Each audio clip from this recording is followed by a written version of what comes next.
Well, this episode is definitely a shocker. So, some abuse, can leave bruises, and some leave these court records that we've all seen, and some leave fear that follows you long after the relationship ends. We've been there. And in this Survivor to Survivor episode, a survivor writes in about something many people don't recognize as abuse until it's too late: sexual coercion and digital exploitation inside an intimate partner relationship. This is Survivor to Survivor. Survivor to survivor, break the silence. In the depths of silence, a voice emerges. A voice that says, "You are not alone." Welcome to Survivor, where strength rises through shared stories, where pain transforms into resilience, where survivors connect and empower each other. Your story matters. Your voice matters. You matter. Join the movement. Subscribe now. Welcome to Survivor to Survivor.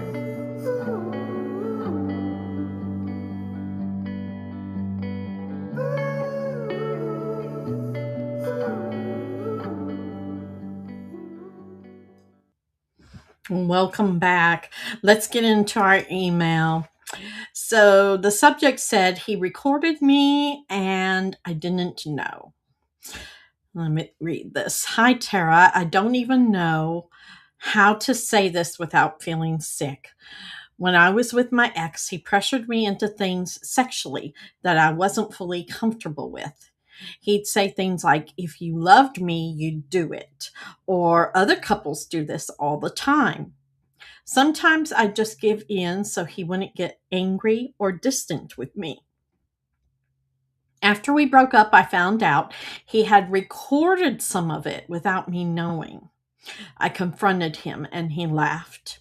He said no one would believe me and that if I ever talked badly about him, he had things he could still release. I feel humiliated and violated and terrified all at once. It makes me question whether I consented at all if it felt like pressure. And now I live with the fear that he could ruin my life with a click of a button. Is this abuse? How do I live with this kind of betrayal? It's signed anonymously. So, oh, yes, absolutely, this is a type of abuse. And what you describe is called sexual coercion. It is exploitation. And in many places, it's a crime. So, consent given under pressure is not enthusiastic consent, it's survival. When someone says, "If you love me," or "Don't be boring," or "Everybody else does it," that's not intimacy. That's them manipulating you. You know, recording someone without their knowledge or consent is a profound violation of trust and bodily autonomy. And threatening to release it, that is digital blackmail. The humiliation you feel doesn't belong to you. The shame doesn't belong to you. The fear definitely does not belong to you. It belongs to the person who weaponized your intimate moments. And that doesn't make you naive. You were in a relationship where trust was supposed to be there and things were supposed to be safe.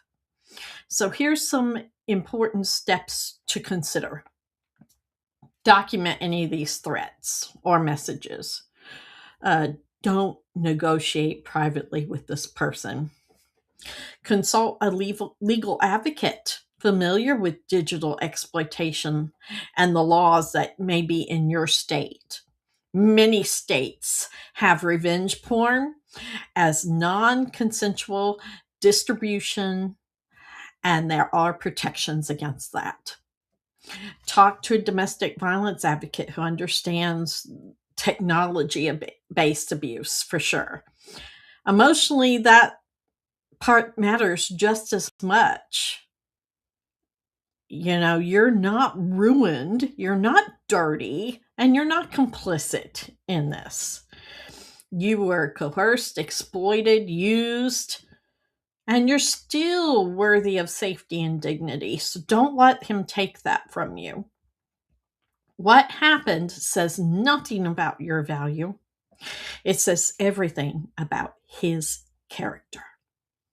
So, technology has changed the shape of abuse, but not the damage it causes. So if you've experienced digital coercion or threats, what helped you feel safer or regain control? Pop it into the comments, because your voice could help this person or someone else who feels trapped and silenced tonight. So if you'd rather watch or listen to Survivor episode, you can see the full episode over on YouTube. Always, there's more episodes over there. Go to our YouTube channel. And Survivor to Survivor is built on real questions from real people. If you'd like to submit a question for our upcoming episode, email us at podcast@breakthesilence.org.